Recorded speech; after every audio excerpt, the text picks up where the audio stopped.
कहाँ कहाँ से?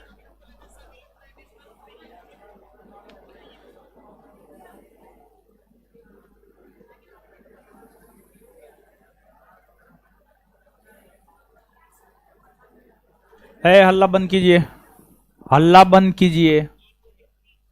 हो गया, अब शांत होइएगा।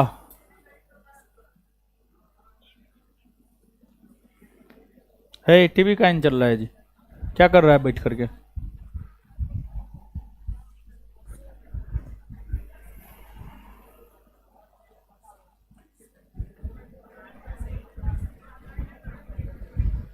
शांत रहिए, बहुत बोलते हैं आप लोग। ज्यादा बोलना सही बात नहीं होता है, समझे? आइए, शांत हो जाइए। दीजिए जी, कॉपी दीजिए।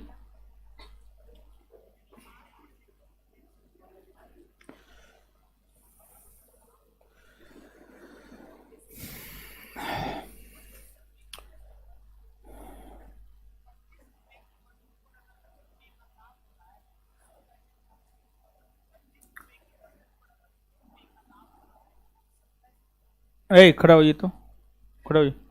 हाँ बताइए, बिस्के की खाड़ी कहाँ है? देखिए, ये प्रश्न जो है बिहार एसआई का भी पूछा हुआ है। बिहार एसआई 2446 या 2213 में पूछा है, और हम आपको बताए भी हैं। बिस्के की खाड़ी कहाँ है बताइए तो। फ्रांस और दूसरे से सुन करके बोल रहे हैं जी। नहीं हुआ, इसका वैल्यू नहीं हुआ। बताइए, किसानों का देश किसको कहा जाता है? शांत रहिए, आप लोग बोल देते हैं। अच्छा ठीक है, बैठ जाइए, नहीं पूछेंगे, अब पूछबे नहीं करेंगे हम।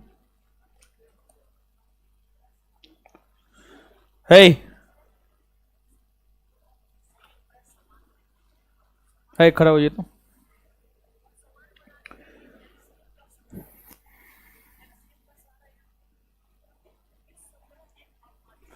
विश्व का सबसे बड़ा हीरे का व्यापारिक केंद्र कहां है? एंटवर्प में है, बैठ जाइए। खड़ा होइए। अंतरराष्ट्रीय बीज भंडार कौन द्वीप पर बनाया गया है? स्वेलबार्ड द्वीप पर बनाया गया है। कौन द्वीप पर? स्वेलबार्ड द्वीप पर। स्वेलबार्ड द्वीप पर बनाया गया है। पढ़ते उड़ते ना है जी। बैठ जाइए। चलिए सुनिए, खाड़ी खाड़ी समझते हैं जी? खाड़ी खाड़ी समझते हैं? ठीक है, अच्छी बात है, समझते हैं तो बहुत बढ़िया बात है। हल्ला मत कीजिए, हल्ला मत कीजिए। कहां गया जी? टीवी चला जी तुम्हारा? नहीं चला टीवी? क्या क्या कर रहा था जी तुम? आए आए, रिमोट खराब कर गया? तुम्हारा रिमोट काम करता है ना? रिमोट खराब हो गया। पंखा बंद करो, पंखा बंद करो, ठंडा लग रहा है। हल्ला मत कीजिए, हल्ला मत कीजिए।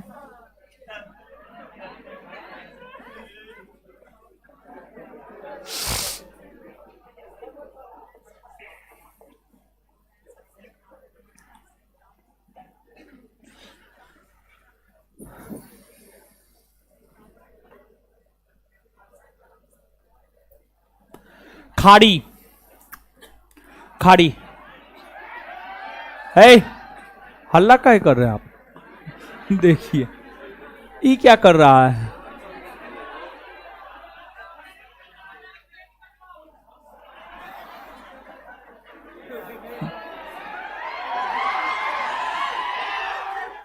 क्या हुआ जी? अरे उधर वाला चल रहा है ना, उधरों वाला नहीं चल रहा है।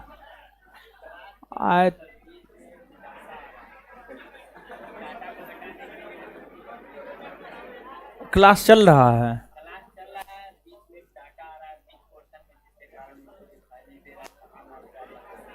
हाँ तो जब दिखाइए नहीं देगा तो पढ़ेगा कैसे बच्चा है। अरे कर क्या रहा था यार तुम, तभी से नहीं देखा था, देखा करो। इसका ना है तब किसका गलती है? यहां कोई दूसरा बैठा हुआ था।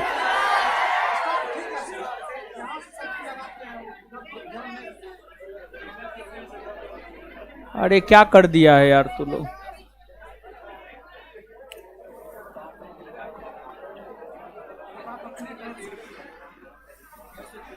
कोई स्विच उच दबा गया होगा। ठीक है, अच्छा शांत रहिए, शांत रहिए, ठीक कर रहा है, ठीक होगा जी।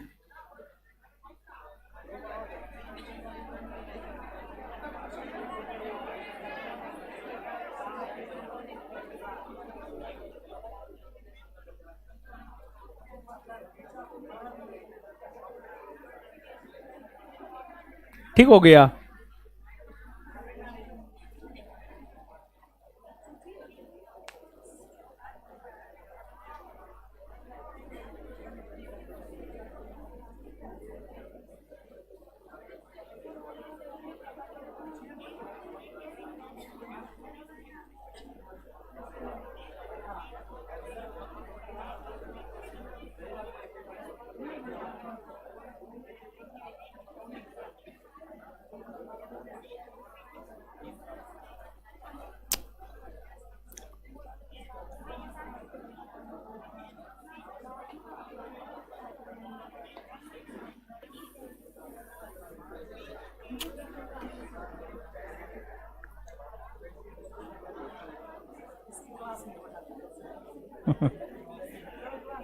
तो इसमें ये सब क्या कर देता है, इसमें थोड़ा ज्यादा दिमाग लगा देता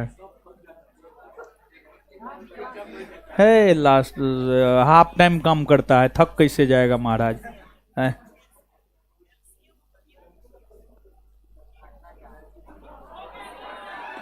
हो गया, चलिए आ जाइए। हल्ला काय कर रहे हैं आप लोग? देखिए इस सबको,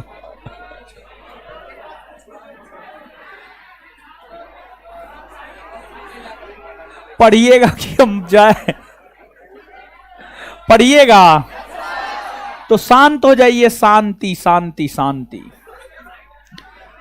है। अभी हम पीछे जाकर के क्वेश्चन पूछना शुरू कर देंगे, तब एकदम नानी याद आ जाएगा सबको। चलिए आइए समझिए, देखिए खाड़ी, खाड़ी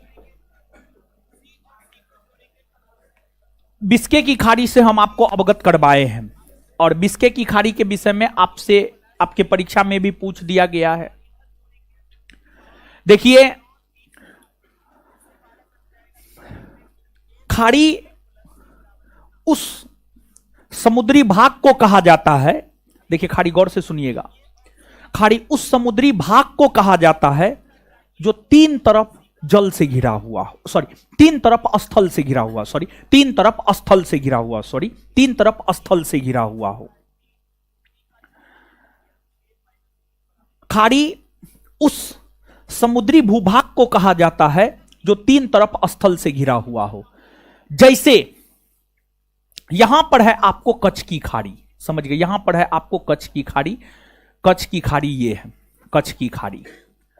तो कच्छ के खाड़ी के उत्तरी भाग में स्थल देखिए, दक्षिणी भाग में स्थल देखिए, पूर्वी भाग में स्थल देखिए, सिर्फ पश्चिमी भाग में यह जो है ओपन है, पश्चिमी भाग में सिर्फ ओपन है।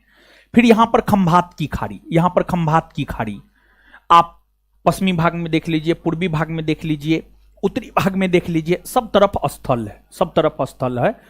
तो खाड़ी वैसे समुद्री भाग को कहा जाता है जो तीन तरफ स्थल और एक तरफ जल से घिरा हुआ हो, एक तरफ जल से घिरा हुआ हो। तो हम लोग बिस्के की खाड़ी से अवगत हो चुके हैं, हम लोग जो है बिस्के की खाड़ी से अवगत हो चुके हैं, और बिस्के की खाड़ी जो है आपसे आपके बिहार एसआई परीक्षा में पूछ भी दिया गया है। अब यूरोप महादेश में दो तीन और महत्वपूर्ण खाड़ी है, दो तीन चार जो भी महत्वपूर्ण खाड़ी है उसको हम लोग देख लेते हैं। यूरोप महादेश में जो और भी कुछ महत्वपूर्ण खाड़ी है उसको इस मानचित्र पे देखिएगा। ये मानचित्र तो स्पष्ट है नहीं, लेकिन फिर भी इसी मानचित्र पर दिखाना जो है ज्यादा बेटर रहेगा, समझिए ज्यादा बेटर रहेगा। तो इसी मानचित्र पर जो है अन्य खाड़ियों को हम आपको दिखाने का प्रयास करते हैं। देखिए यूरोप महादेश के उत्तरी भाग में आप आएंगे तो आपको यहां पर नॉर्वे मिलेगा, फिर स्वीडन मिलेगा, फिर फिनलैंड मिलेगा। यहां पर आप देख सकते हैं स्वीडन और फिनलैंड के बीच में जलीय भाग है जो तीन तरफ स्थल खंड से घिरा हुआ है। तो स्वीडन और फिनलैंड के बीच में जो खाड़ी है ना, इस खाड़ी को कहते हैं बोथनिया की खाड़ी। समझ गए, इस खाड़ी को कहते हैं बोथनिया की खाड़ी। पूछा जा सकता है, काफी शानदार प्रश्न है। जब बिस्के के विषय में पूछ दिया गया है तो बोथनिया के विषय में भी जो है आपको पूछा जा सकता है। तो जो बोथनिया की खाड़ी है, बोथनिया की खाड़ी जो है स्वीडन और फिनलैंड के बीच में है। ये जो जलीय भाग है इसी को हम लोग कहते हैं बोथनिया की खाड़ी। बोथनिया की खाड़ी, बोथनिया की खाड़ी। तो यहां पर परीक्षा के लिहाज से याद क्या रखना है? परीक्षा के लिहाज से इस बात को याद रखना है कि बोथनिया की खाड़ी जो है स्वीडन और फिनलैंड के बीच में है। इसके बाद आपको फिनलैंड और एस्टोनिया, समझ गए, फिनलैंड और एस्टोनिया। यहां पर एक देश है एस्टोनिया, यहां पर एक देश है आपको एस्टोनिया। फिनलैंड और एस्टोनिया के बीच में जो खाड़ी है इसे हम लोग कहते हैं फिनलैंड की खाड़ी। इसे हम लोग कहते हैं फिनलैंड की खाड़ी। फिनलैंड की खाड़ी कहते हैं, फिनलैंड की खाड़ी, फिनलैंड की खाड़ी कहते हैं। फिर इसके बाद जो है आपको एस्टोनिया, एस्टोनिया, एस्टोनिया देश है, एस्टोनिया और लाटविया के बीच में जो खाड़ी है, एस्टोनिया है ये और ये लाटविया है। एस्टोनिया और लाटविया के बीच में जो खाड़ी है इस खाड़ी को कहते हैं हम लोग रीगा की खाड़ी। इस खाड़ी को कहते हैं हम लोग रीगा की खाड़ी, रीगा की खाड़ी। समझ गए, रीगा की खाड़ी कहते हैं, रीगा की खाड़ी कहते हैं।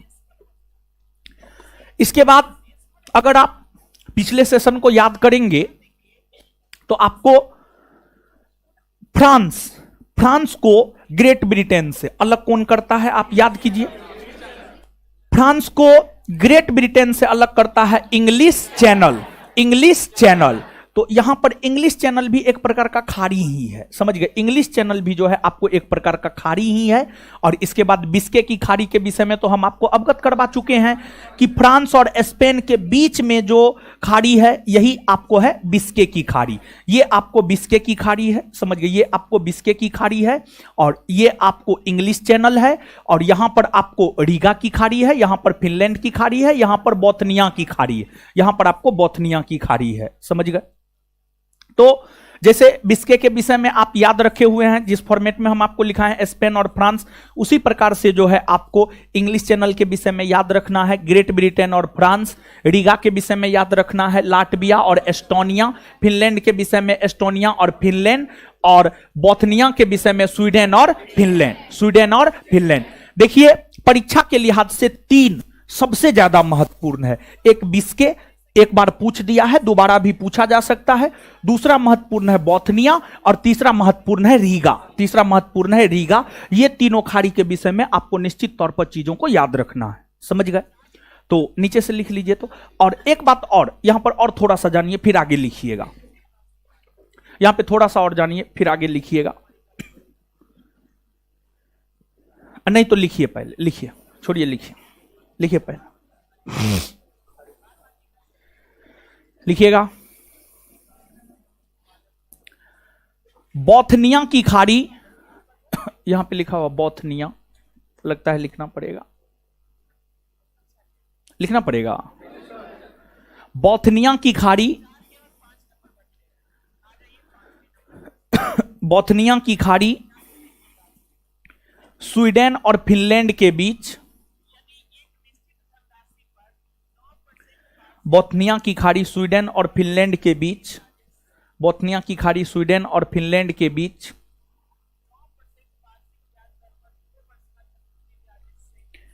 बोथनिया की खाड़ी स्वीडन और फिनलैंड के बीच स्थित है। नेक्स्ट, नेक्स्ट, फिनलैंड की खाड़ी नेक्स्ट, फिनलैंड की खाड़ी, फिनलैंड की खाड़ी, फिनलैंड और एस्टोनिया नामक देश के बीच स्थित है। फिनलैंड और एस्टोनिया, एस्टोनिया देखे इसे लिखा जाता है, फिनलैंड और एस्टोनिया नामक देश के बीच स्थित है। फिनलैंड और एस्टोनिया नामक देश के बीच स्थित है। फिनलैंड और एस्टोनिया नामक देश के बीच स्थित है। फिनलैंड और एस्टोनिया नामक देश के बीच स्थित है। फिनलैंड और एस्टोनिया नामक देश के बीच स्थित है। आगे, रीगा की खाड़ी, रीगा की खाड़ी एस्टोनिया और लाटविया के बीच स्थित है। रीगा की खाड़ी एस्टोनिया और लाटविया के बीच स्थित है।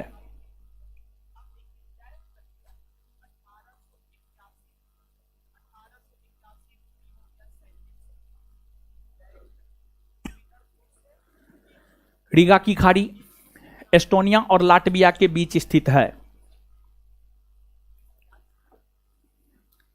इसके बाद आगे, English channel, English channel,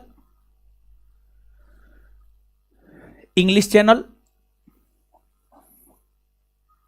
English channel,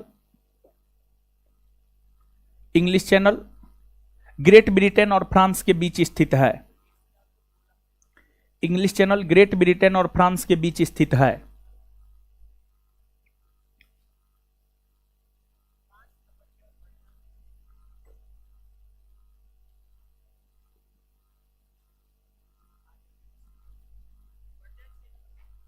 चलिए, बाद बाकी बिस्के के विषय में तो हम आपको लिखा ही चुके हैं, बता चुके हैं, लिखा चुके हैं चीजों को, समझ गए? इतना बात क्लियर है गुरुजी लोग? चलिए बताइए तो 1 मिनट में, बोथनिया की खाड़ी किस दो देश के बीच?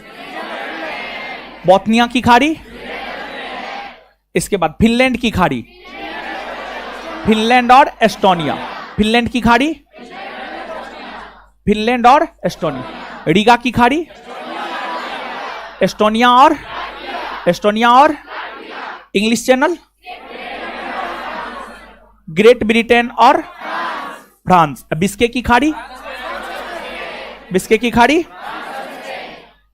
चलिए अब यहां पे आइएगा, देखिए ध्यान दीजिएगा, एक हम लोग अंतरराष्ट्रीय सीमा रेखा देखते हैं। अंतरराष्ट्रीय सीमा रेखा हम लोग देखते हैं, जैसे आप सुने होंगे भारत और पाकिस्तान के बीच जो है रेड क्लिफ रेखा है, भारत और चीन के बीच मैकमोहन रेखा, पाकिस्तान और अफगानिस्तान के बीच ड्यूरंड रेखा है, फिर यूएसए और कनाडा के बीच 49वीं समानांतर रेखा है, 49वीं समानांतर रेखा है। तो इस प्रकार से आप सुने होंगे। अब देखिएगा, यूरोप महादेश में एक देश है आपको जर्मनी, यूरोप महादेश में एक देश जो है आपको जर्मनी है। यहां पर आपको जर्मनी है, ये जर्मनी है। जर्मनी भी यूरोप महादेश के प्रमुख देशों में से एक है। जर्मनी के जब आप पूर्वी भाग में आएंगे तो इधर आपको पोलैंड मिलेगा, पोलैंड मिलेगा। जर्मनी के जब आप पश्चिमी भाग में आएंगे तो इधर आपको फ्रांस मिलेगा, समझ गए? इधर आपको फ्रांस मिलेगा। फिर जर्मनी के जब आप नीचे आएंगे, मतलब दक्षिणी भाग में आएंगे, तो इधर आपको ऑस्ट्रिया मिलेगा, स्विट्जरलैंड मिलेगा, इटली जैसे देश मिलेंगे। और फिर जब आप जर्मनी के उत्तरी भाग में आइएगा, जर्मनी के उत्तरी भाग में आइएगा तो यहां पर आपको मिलेगा डेनमार्क, यहां पर आपको मिलेगा डेनमार्क। और जो डेनमार्क है विश्व का सबसे बड़ा डेयरी विकास केंद्र, यानी डेयरी विकास उद्योग का संबंध दुग्ध उत्पादन से होता है, दूध उत्पादन से होता है। डेयरी विकास उद्योग का संबंध जो है दूध उत्पादन से होता है। विश्व का सबसे बड़ा डेयरी विकास केंद्र डेनमार्क में ही है, समझ गए? डेनमार्क में ही है। तो जर्मनी के उत्तर में डेनमार्क, दक्षिण में आएंगे तो इटली जैसे देश मिलेंगे, पूर्व में आएंगे तो पोलैंड जैसे देश मिलेंगे, और पश्चिम में आएंगे तो आपको फ्रांस जैसे देश मिलेंगे। एक नदी है राइन नदी, समझ गए? एक नदी है राइन नदी, फिर एक नदी है रूर नदी, समझ गए? ये सब नदी जो है आपको जर्मनी में बहती है, ये सब नदी आपको जर्मनी में बहती है। जर्मनी में बहने वाली प्रमुख नदियों में एक राइन नदी है। राइन नदी जो है फ्रांस और जर्मनी के बीच सीमा बनाता है। राइन नदी फ्रांस और जर्मनी के बीच सीमा बनाता है। और राइन नदी के अलावे एक और अंतरराष्ट्रीय रेखा है, उसका नाम है मैगिनॉट रेखा। एक अंतरराष्ट्रीय रेखा है, उसका नाम है मैगिनॉट रेखा। जो मैगिनॉट रेखा है, मैगिनॉट रेखा जो है आपको फ्रांस और जर्मनी के बीच सीमा बनाता है। जैसे भारत और पाकिस्तान के बीच सीमा बनाता है रेड क्लिफ रेखा, उसी प्रकार से फ्रांस और जर्मनी के बीच सीमा बनाता है मैगिनॉट रेखा। फिर आपको जर्मनी और पोलैंड के बीच सीमा बनाता है हिंडनबर्ग रेखा। जर्मनी और पोलैंड के बीच सीमा बनाता है हिंडनबर्ग रेखा। हिंडनबर्ग रेखा जो है आपको जर्मनी और पोलैंड के बीच सीमा बनाता है।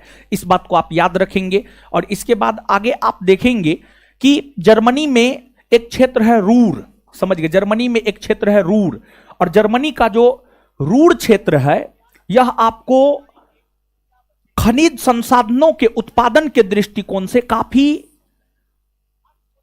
समृद्ध स्थल है, काफी समृद्ध स्थल है। और खनिज संसाधनों के उत्पादन के दृष्टिकोण से जर्मनी का रूर काफी समृद्ध स्थल है। और यही वजह है कि विश्व के किसी भी देश के कोई भी शहर जो खनिज संसाधनों के उत्पादन के दृष्टिकोण से समृद्ध होता है उसे रूर की संज्ञा दी जाती है। जैसे भारत के रूर की संज्ञा छोटा नागपुर के पठार को दी जाती है। भारत के रूर की संज्ञा छोटा नागपुर के पठार को दी जाती है क्योंकि छोटा नागपुर के पठारी क्षेत्र में जो है आपको सबसे ज्यादा खनिज संसाधन देखने को मिलता है। समझ गए? तो याद रखिएगा, नीचे से लिखिए।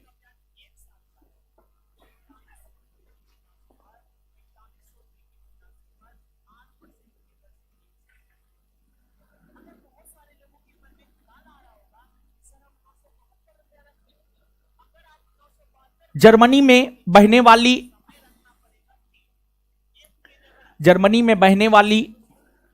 एक प्रमुख नदी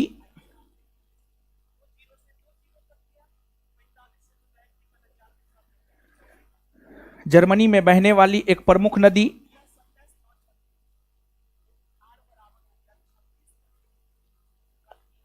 जर्मनी में बहने वाली एक प्रमुख नदी राइन नदी है।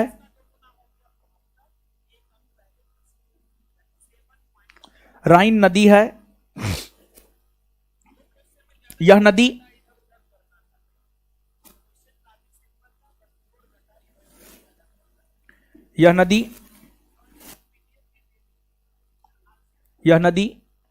जर्मनी और फ्रांस के बीच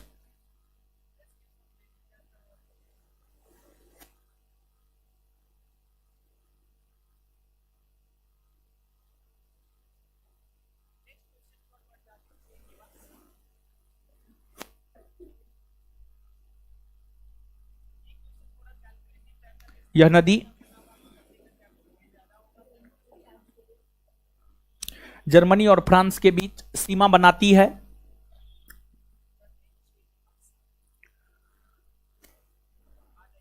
नीचे से मैगिनॉट रेखा भी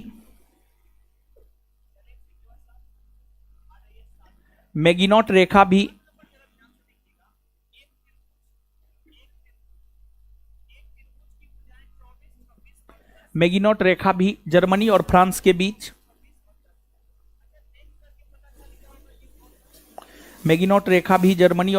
बीच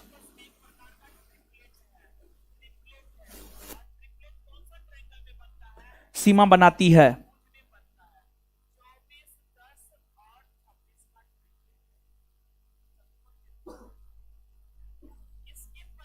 नेक्स्ट पॉइंट, हिंडनबर्ग रेखा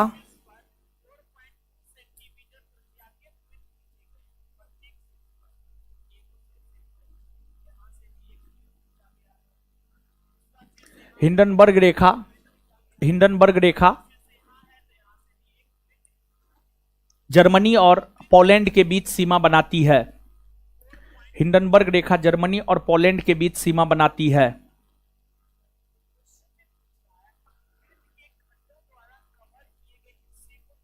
हिंडनबर्ग रेखा जर्मनी और पोलैंड के बीच सीमा बनाती है।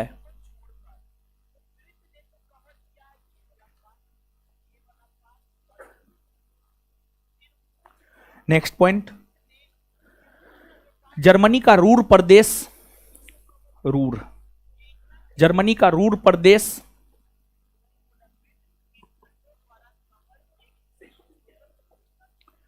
जर्मनी का रूर प्रदेश जर्मनी का रूर प्रदेश खनिज संसाधन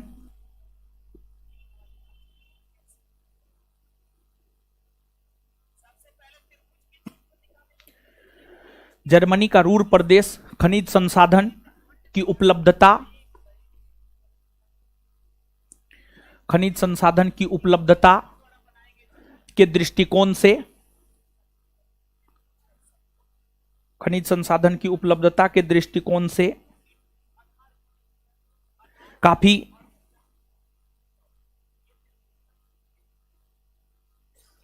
महत्वपूर्ण है।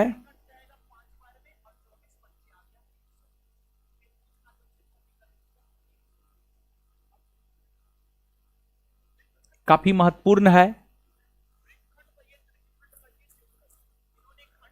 भारत का रूर प्रदेश, उसी में भारत का रूर प्रदेश छोटा नागपुर के पठार को कहा जाता है।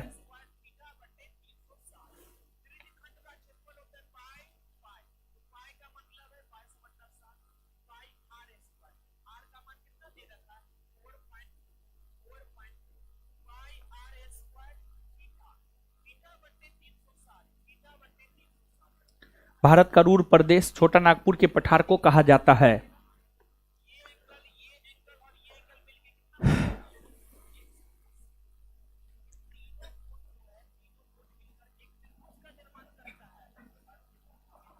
यहां पर एक बात और जान लीजिए, फिनलैंड और रूस के बीच जो सीमा रेखा बनाती है उसे कहते हैं मैनरहीम रेखा।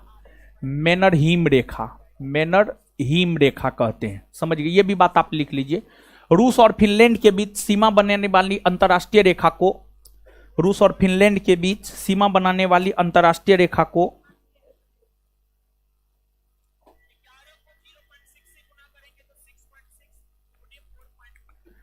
रूस और फिनलैंड के बीच सीमा बनाने वाली अंतरराष्ट्रीय रेखा को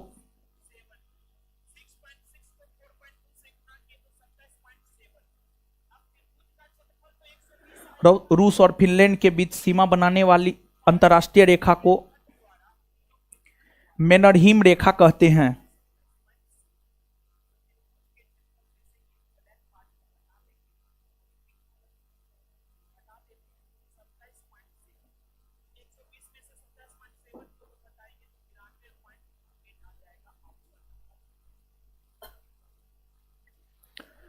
चलिए आगे आइएगा, बताइए तो फ्रांस और जर्मनी के बीच सीमा कौन बनाता है? हो मैगिनॉट रेखा। फ्रांस और जर्मनी के बीच सीमा कौन बना? फ्रांस और जर्मनी के बीच सीमा कौन? जर्मनी और पोलैंड के बीच हिंडनबर्ग। जर्मनी और पोलैंड के बीच जर्मनी और पोलैंड के बीच रूस और फिनलैंड के बीच मैनरहीम। रूस और फिनलैंड के बीच रूस और फिनलैंड के बीच। अब देखिएगा, एक बात बताइए, आप सब लोग यूरोप महादेश का सबसे लंबा नदी जान चुके हैं? कौन नदी है? वोल्गा नदी है ना जी। यूरोप महादेश की सबसे लंबी नदी है वोल्गा नदी। यूरोप महादेश का सबसे ऊंचा पर्वत चोटी एल्ब्रूस। कौन है? एल्ब्रूस।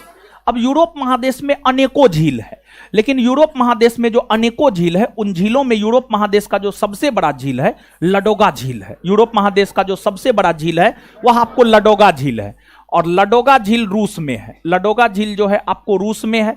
फिर आपको यूरोप महादेश में ही ओनेगा झील है, वह भी आपको रूस में है। और लडोगा और ओनेगा झील की अगर आप बात करेंगे तो लडोगा यूरोप महादेश का सबसे बड़ा झील और ओनेगा झील यूरोप महादेश का दूसरा सबसे बड़ा झील। और दूसरी बात, ये दोनों झील जो है आपको मीठे पानी का मीठे जल का झील है, और ये दोनों झील जो है आपको यूरोप महादेश के अंतर्गत रूस में ही है, रूस में है, समझ गए?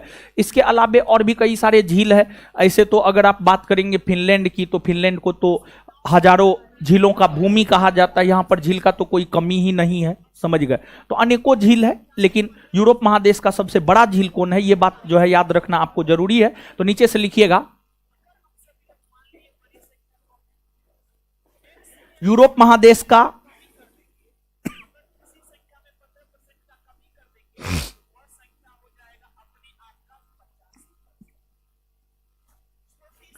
यूरोप महादेश का सबसे बड़ा झील,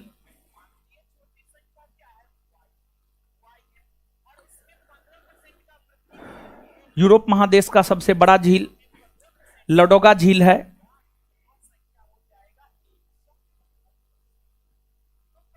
लडोगा झील है जो कि मीठे जल का झील है।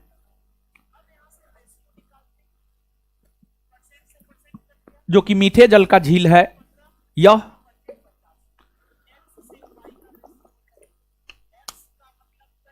जो कि मीठे जल का झील है। यह रूस में स्थित है।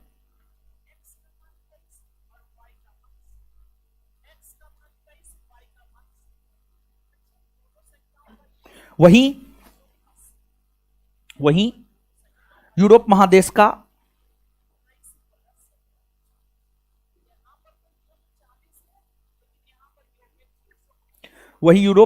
का दूसरा सबसे बड़ा झील,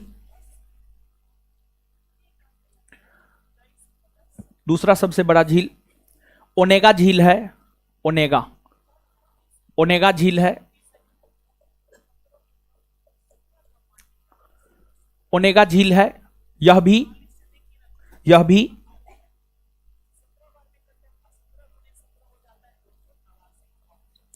रूस में ही स्थित है।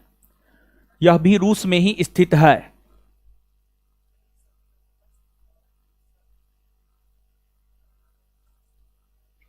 यह भी मीठे जल का ही झील है।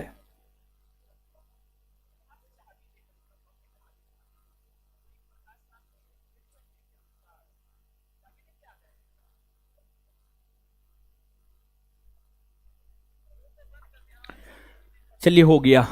अब इसके बाद जो है, अब हम लोग आते हैं, अब हम लोग आगे देखते हैं अफ्रीका महादेश। आगे हेडिंग मारिए अफ्रीका महादेश। अफ्रीका महादेश, अफ्रीका महादेश,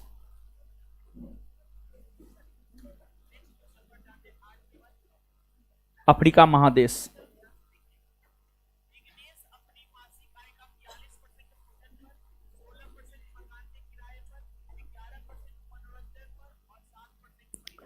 देखिए अफ्रीका महादेश, आइएगा आप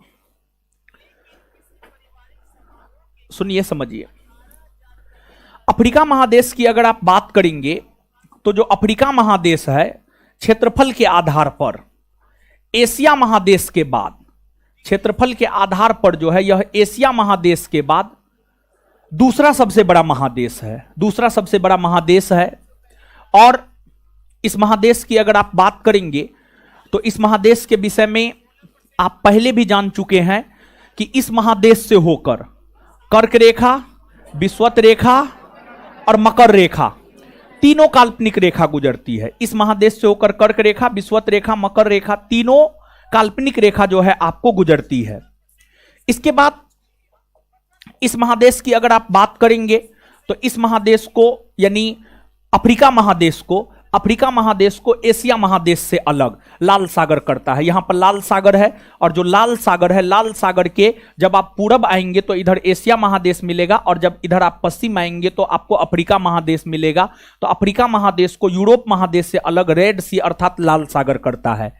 फिर आपको अफ्रीका महादेश को यूरोप से अलग, अफ्रीका महादेश को यूरोप से अलग अगर आप देखेंगे तो अफ्रीका महादेश को यूरोप से अलग करता है भूमध्य सागर। भूमध्य सागर करता है। इसके अलावे अफ्रीका महादेश जो है अन्य किसी महादेश के साथ सीमा ही नहीं बनाता है। वही अगर आप बात करेंगे विश्व की सबसे लंबी नदी, तो आप सब लोग जानते हैं कि विश्व की सबसे लंबी नदी है नील नदी। विश्व की सबसे लंबी नदी नील नदी। तो विश्व की सबसे लंबी नदी नील नदी जो है आपको अफ्रीका महादेश में ही बहती है। अफ्रीका महादेश में बहती है। अफ्रीका महादेश से होकर विषुवत रेखा गुजरती है। विषुवत रेखा पर ही एक झील है, उस झील का नाम है विक्टोरिया झील। विषुवत रेखा पर एक झील है, उसका नाम है विक्टोरिया झील। और इसी विक्टोरिया झील से नील नदी निकलती है और अपने उद्गम से विक्टोरिया झील से जो है विक्टोरिया झील से नील नदी निकलती है, अर्थात नील नदी का उद्गम स्थल विक्टोरिया झील है। और नील नदी अपने उद्गम से जो है उत्तर की ओर बहती है, और उत्तर की ओर बहती हुई जो है अपना जल भूमध्य सागर में गिराती है, अपना जल भूमध्य सागर में जो है आपको गिराती है। अर्थात नील नदी का जो उद्गम स्थल है वह विक्टोरिया झील है, और नील नदी का जो संगम या मुहाना है वह आपको भूमध्य सागर है, वह आपको भूमध्य सागर है। और जब नील नदी अफ्रीका महादेश नील नदी जब पूरे विश्व की सबसे लंबी नदी है, तो स्वाभाविक सी बात है कि नील नदी जो है आपको अफ्रीका महादेश की भी सबसे लंबी नदी रही होगी या होगी, तो निश्चित तौर पर ऐसा है भी, समझ गए। और जो विक्टोरिया झील है, विक्टोरिया झील जो है अफ्रीका महादेश की सबसे बड़ी झील है, विक्टोरिया झील अफ्रीका महादेश की जो है आपको सबसे बड़ी झील है। तो नीचे से लिखिएगा। और जानते हैं सभी महादेशों में अगर देखा जाए तो सबसे कम विकास अफ्रीका महादेश का हुआ है, जिस वजह से इसे अंध महाद्वीप भी कहा जाता है, अंध महाद्वीप भी कहा जाता है। अंध महाद्वीप काफी कम विकास हुआ है, बहुत ज्यादा गरीबी इस महादेश में आपको देखने को मिलेगा, और सबसे ज्यादा गरीबी जो है इसी महादेश में आपको देखने को मिलता है। तो नीचे से लिखिएगा। क्षेत्रफल के आधार पर लिखिएगा, क्षेत्रफल के आधार पर विश्व का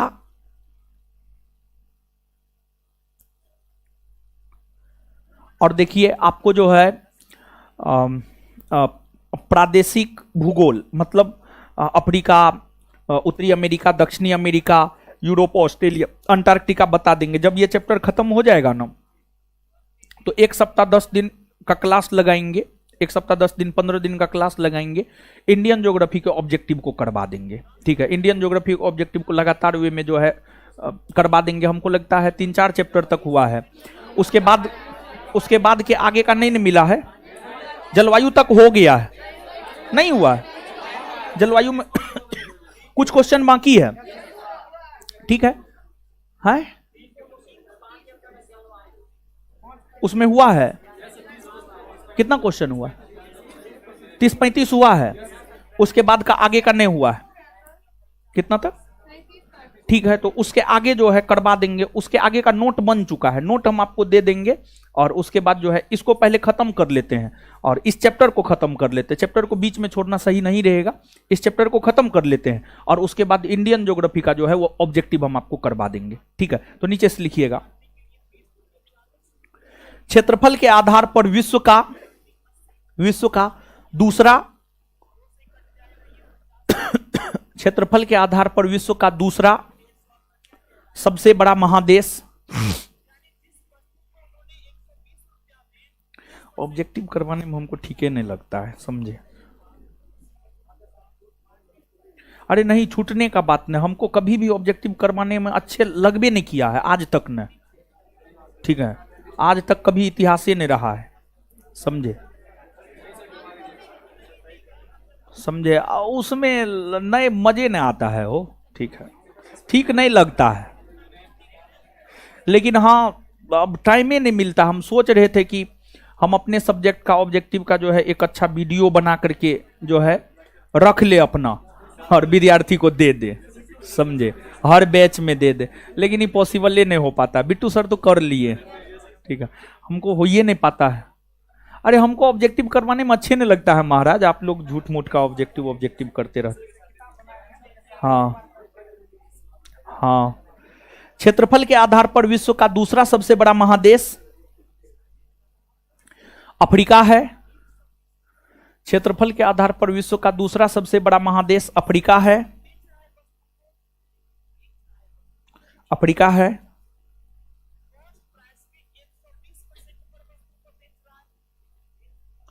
इसे अंध महादेश भी कहा जाता है। इसे अंध महादेश लिखना पड़ेगा। इसे अंध महादेश भी कहा जाता है।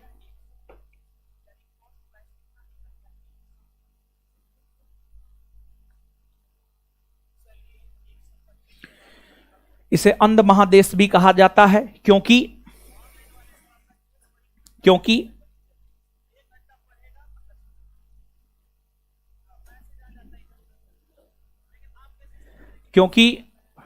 इसे अंध महादेश भी कहा जाता है क्योंकि इसका विकास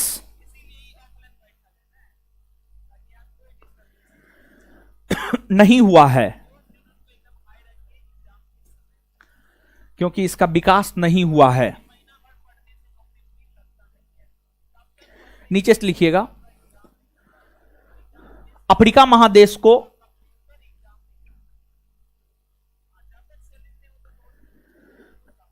अफ्रीका महादेश को एशिया महादेश से अलग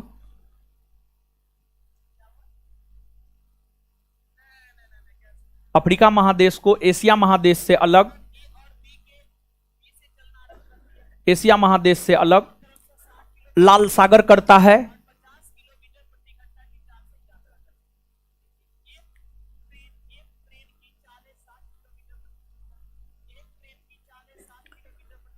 next point, next point, Africa महादेश को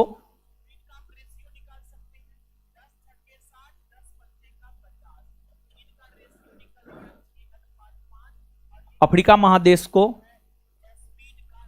यूरोप महादेश से अलग यूरोप महादेश से अलग भूमध्य सागर और जिब्राल्टर जलसंधि करता है। भूमध्य सागर और जिब्राल्टर जलसंधि करता है। भूमध्य सागर और जिब्राल्टर जलसंधि करता है।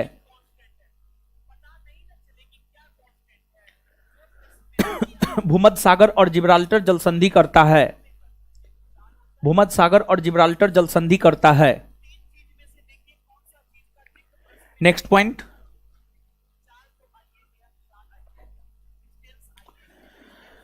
अफ्रीका महादेश अफ्रीका महादेश विश्व का एकमात्र ऐसा महादेश है। अफ्रीका महादेश विश्व का एकमात्र ऐसा महादेश है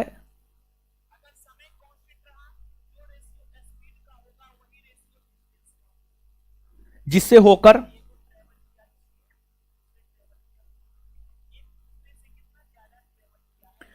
अफ्रीका महादेश विश्व का एकमात्र ऐसा महादेश है जिससे होकर कर्क रेखा, विषुवत रेखा और मकर रेखा, कर्क रेखा, विषुवत रेखा और मकर रेखा,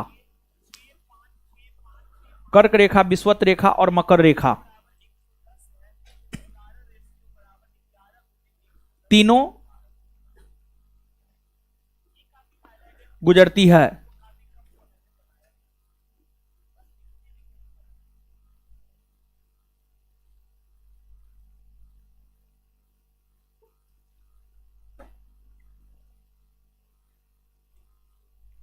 नेक्स्ट पॉइंट,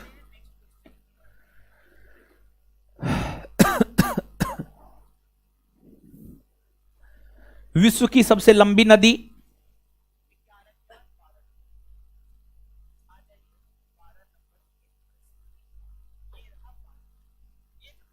विश्व की सबसे लंबी नदी नील नदी विश्व की सबसे लंबी नदी नील नदी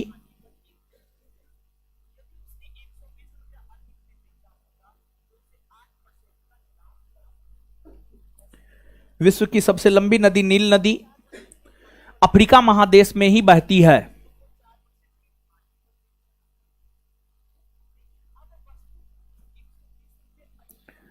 अफ्रीका महादेश में ही बहती है।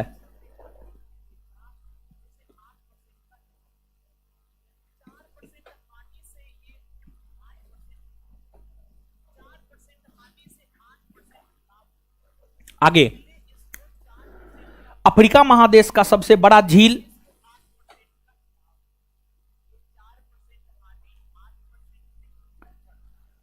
अफ्रीका महादेश का सबसे बड़ा झील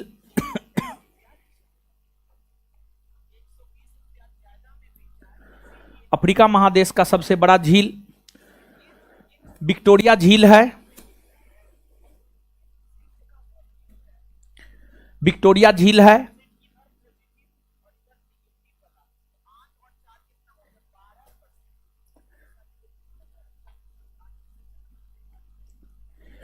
full stop. Next point, Victoria झील से ही, विक्टोरिया झील से ही, विक्टोरिया झील से ही नील नदी निकलती है।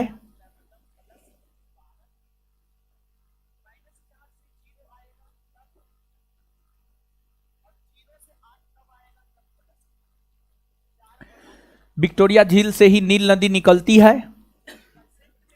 यह नदी अपने उद्गम से, यह नदी अपने उद्गम से, यह नदी अपने उद्गम से उत्तर की ओर बहती हुई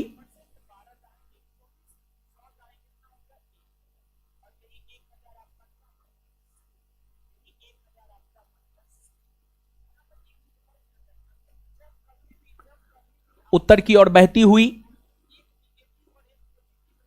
मिस्र के तट पर है।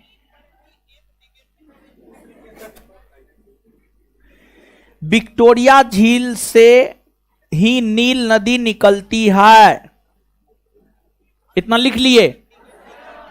यह नदी अपने उद्गम से उत्तर की ओर बहती हुई, उत्तर की ओर बहती हुई मिस्र के तट पर, मिस्र के तट पर अपना जल,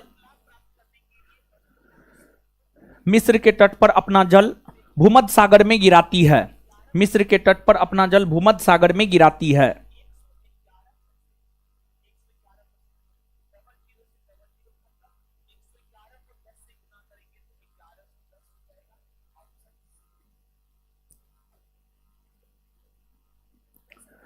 तो देखिए ध्यान दीजिएगा, मिस्र जिसको हम लोग इजिप्ट भी कहते हैं, मिस्र जिसको हम लोग इजिप्ट भी कहते हैं, मिस्र की राजधानी काहिरा है। और मिस्र की राजधानी जो काहिरा है वो नील नदी के तट पर ही है।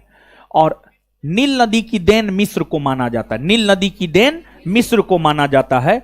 और विश्व की सभ्यताओं का जब आप अध्ययन करेंगे तो विश्व की पहली सभ्यता है आपको मेसोपोटामिया की सभ्यता। विश्व की पहली सभ्यता है मेसोपोटामिया की सभ्यता, इराक में दजला और फरात नदी के तट पर। और विश्व की दूसरी सभ्यता है मिस्र की सभ्यता, मिस्र की सभ्यता। और मिस्र की सभ्यता जो फली फूली है वह नील नदी के तट पर ही फली फूली है। मिस्र की सभ्यता जो कि विश्व की दूसरी सभ्यता मानी जाती है वह नील नदी के तट पर ही फली फूली है। तो नीचे से लिखिएगा,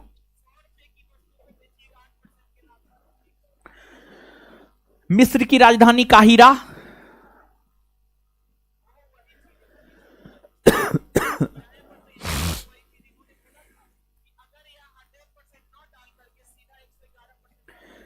मिस्र की राजधानी काहिरा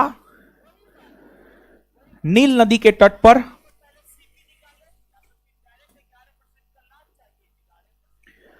मिस्र की राजधानी काहिरा नील नदी के तट पर, नील नदी के तट पर स्थित है। मिस्र की राजधानी काहिरा नील नदी के तट पर स्थित है। मिस्र की राजधानी काहिरा नील नदी के तट पर स्थित है। मिस्र की राजधानी काहिरा नील नदी के तट पर स्थित है। नीचे से नेक्स्ट पॉइंट लिखिएगा, नील नदी की देन, नील नदी की देन,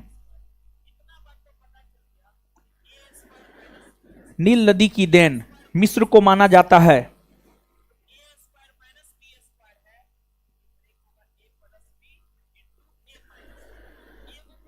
नील नदी की देन मिस्र को माना जाता है। नेक्स्ट पॉइंट लिखिएगा,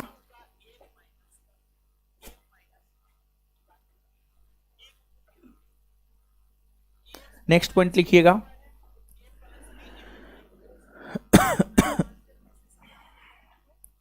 विश्व की दूसरी सभ्यता मिस्र की सभ्यता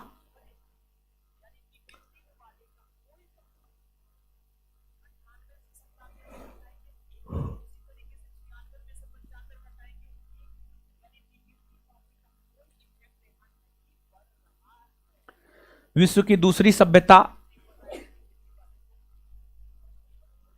मिस्र की सभ्यता का विकास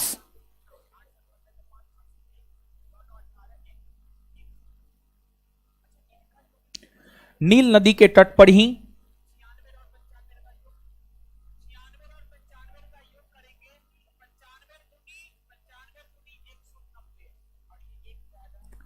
नील नदी के तट पर ही देखने को मिलता है।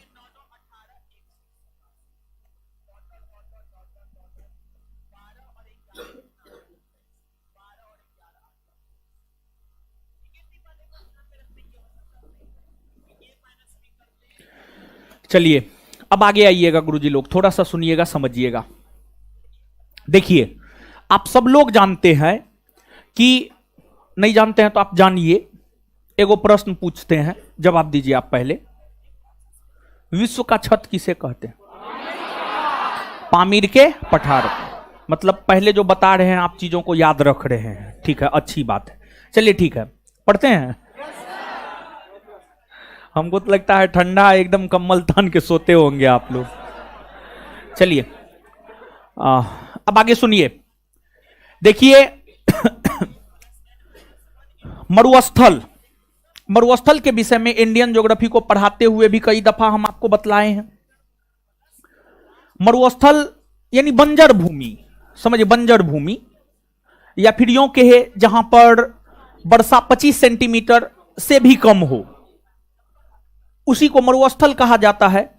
तो जैसे भारत में थार मरुस्थल है, चीन में तकला मकान है, मंगोलिया में गोबी मरुस्थल है, फिर जो है आपको ईरान में दस्ते लूट, हाँ ठीक है, दस्ते कबीर मरुस्थल है। यूरोप महादेश में कोई मरुस्थल है ही नहीं, यूरोप महादेश में कोई मरुस्थल नहीं है। लेकिन अफ्रीका महादेश की अगर आप बात करेंगे तो अफ्रीका महादेश में अनेकों मरुस्थल आपको देखने को मिल जाएंगे। और आपको विश्व का जो सबसे बड़ा मरुस्थल है, विश्व का सबसे बड़ा मरुस्थल सहारा मरुस्थल, विश्व का सबसे बड़ा मरुस्थल सहारा मरुस्थल, और सहारा मरुस्थल की अगर आप बात करेंगे तो अफ्रीका महादेश में ही है। और सहारा मरुस्थल का विस्तार एक देश में नहीं है, कई सारे देशों में है। और कुल मिलाकर के अगर आप देखेंगे तो जो सहारा मरुस्थल है अफ्रीका महादेश के उत्तरी पश्चिमी भाग में, अफ्रीका महादेश के उत्तरी पश्चिमी भाग में, तो ये अफ्रीका महादेश का इसका उत्तरी पश्चिमी भाग ये वाला एरिया हो गया। इस एरिया में जो है आपको सहारा मरुस्थल है, जो कि एक प्रकार का गर्म मरुस्थल है, गर्म मरुस्थल है। मरुस्थल जैसे आप पवन पढ़े हैं, तो पवन एक ठंडी पवन होती है, एक गर्म पवन होती है। मुख्य तौर पर स्थानीय पवन, मुख्य तौर पर स्थानीय पवन की अगर आप बात करेंगे तो स्थानीय पवन मुख्य तौर पर दो प्रकार का होता है, एक ठंडा और एक गर्म। फिर आपको जलधारा भी दो प्रकार का होता है, एक गर्म जलधारा, एक ठंडी जलधारा। उसी प्रकार से जो है अगर आप मरुस्थल की बात करेंगे तो मरुस्थल जो है तीन प्रकार का होता है, शीत मरुस्थल, शीतोष्ण मरुस्थल और गर्म मरुस्थल। गर्म मरुस्थल या उष्ण मरुस्थल, गर्म मरुस्थल कहिए या उष्ण मरुस्थल कहिए, बात बराबर है। जैसे भारतीय महामरुस्थल थार की अगर आप बात करेंगे तो वह गर्म मरुस्थल की श्रेणी में आता है, यानी उष्ण मरुस्थल की श्रेणी में आता है। तो विश्व का जो सबसे बड़ा मरुस्थल है वह सहारा मरुस्थल है, विश्व का सबसे बड़ा मरुस्थल सहारा मरुस्थल, और सहारा मरुस्थल अफ्रीका महादेश के उत्तरी पश्चिमी भाग में है। और यह गर्म प्रकृति का है, या यूं कहे यह उष्ण प्रकृति का है, उष्ण या गर्म प्रकृति का है। तो नीचे से लिखिएगा।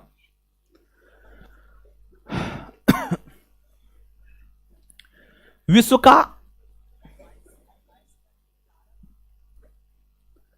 का सबसे बड़ा मरुस्थल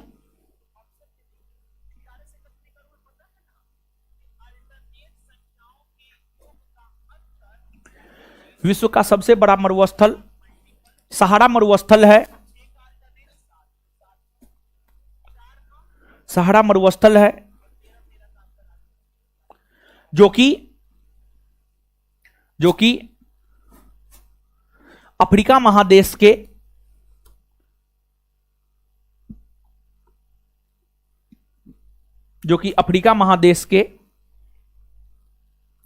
उत्तरी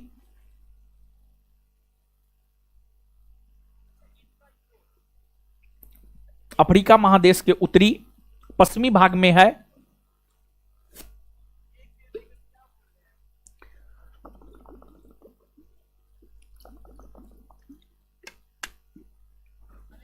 अफ्रीका महादेश के उत्तरी पश्चिमी भाग में है, यह गर्म प्रकृति का मरुस्थल है।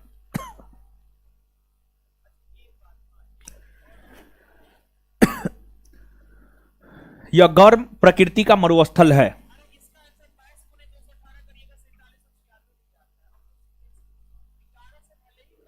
दीजिए तो कॉपी।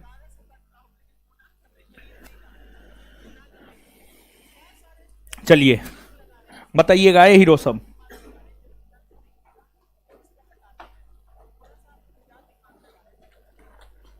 क्षेत्रफल के आधार पर दूसरा सबसे बड़ा महादेश कौन है? अंध महादेश किसे कहा जाता? अंध महादेश। अच्छा, अफ्रीका महादेश को एशिया महादेश से अलग कौन करता? लाल सागर। अफ्रीका महादेश को एशिया से अलग कौन करता है? और यूरोप से अलग कौन करता है? भूमध्य सागर और जिब्राल्टर जलसंधि। भूमध्य सागर और विश्व का एकमात्र महादेश जिससे होकर कर्क, विषुवत और मकर तीनों रेखा कौन है? बिहार पुलिस का जो एग्जाम कैंसिल हुआ था उसमें पूछा गया था। विश्व की सबसे लंबी नदी कौन है? कौन है? नील नदी कौन महादेश में बहती? कौन महादेश में बहती है? अफ्रीका महादेश का सबसे बड़ा झील विक्टोरिया झील। अफ्रीका महादेश का सबसे बड़ा झील। नील नदी कौन झील से निकल? नील नदी कौन झील से निकल? नील नदी अपना जल कहां गिराती है? कहां गिराती है? भूमध्य सागर। मिस्र की राजधानी काहिरा कौन नदी के तट? मिस्र की राजधानी काहिरा कौन नदी के तट? नील नदी के तट पर। नील नदी की देन किसे माना? नील नदी की देन। नील नदी की देन। विश्व की दूसरी सभ्यता कौन नदी पर विकसित हुई? कौन नदी पर? विश्व का सबसे बड़ा मरुस्थल। विश्व का सबसे बड़ा मरुस्थल कौन महादेश में है? कौन महादेश में है? चलिए इसके बाद सहारा मरुस्थल किस प्रकृति का है? आए आए। चलिए इसके बाद और भी कई सारे मरुस्थल जो है आपको अफ्रीका महादेश में देखने को मिलेगा, जैसे कि कालाहारी मरुस्थल। कालाहारी मरुस्थल जो है आपको, कालाहारी मरुस्थल की अगर आप बात करेंगे तो जो कालाहारी मरुस्थल है अफ्रीका महादेश के जो है दक्षिणी भाग में है, और मुख्य तौर पर इसका विस्तार जो है बोत्सवाना नामक देश में देखने को मिलता है। बोत्सवाना।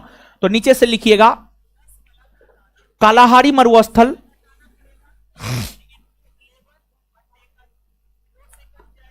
कालाहारी मरुस्थल।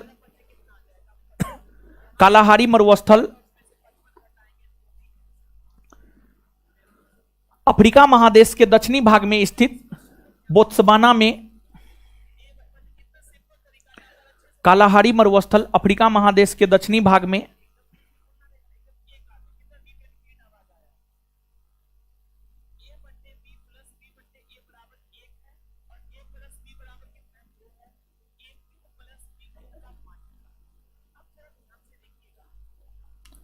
दक्षिणी भाग में स्थित है। दक्षिणी भाग में बोत्सवाना में, सॉरी, दक्षिणी भाग में बोत्सवाना में